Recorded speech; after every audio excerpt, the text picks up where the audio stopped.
సభలో చెప్పడం నాకు ఇష్టం లేదు, కానీ నేను ఉద్యోగం చేసిన రోజుల్లో నాతో పాటు ఉద్యోగం చేసినటువంటి ఒక వ్యక్తి తల్లి, ఆమెకి గుండె నొప్పి వస్తోందని తెలిసినా కొడుక్కి చెప్తే ఎక్కడ కొడుకు వైద్యానికి తీసుకెడతాడో, ఎక్కడ కొడుక్కి చాలా డబ్బు అయిపోతుందో, ఆడపిల్లలు పెళ్లికి ఎదిగి వచ్చారు, మగపిల్లలు చదువుకుంటున్నారని చెప్పడం మానేసి కొడుకు నిద్రపోవడానికి వెళ్ళిపోతుంటే పిలిచి ఒక్కసారి ఇలా కూర్చొని ఒళ్ళో తలపెట్టుకుంటానని, ఒళ్ళో తలపెట్టుకుని నేను నిద్రపోయిన తర్వాత నువ్వు వెళ్ళి పడుకో అని. అంటే ఆవిడ ఉద్దేశ్యం ఏంటంటే ఆవిడ శాశ్వత నిద్రలోకి వెళ్ళిపోతోంది.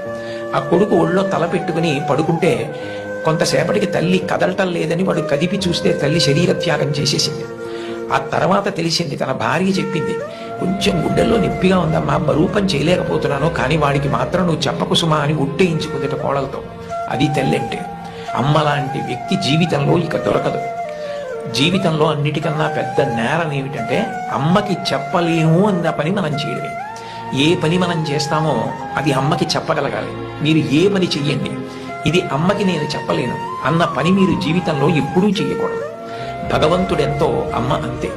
మీరు మహాత్ములైన వారి ఎవరి జీవిత చరిత్ర పరిశీలించండి. అమ్మకి నమస్కారం చెయ్యకుండా, అమ్మ గొప్పతనం చెప్పకుండా లేరు. ఈ రాష్ట్ర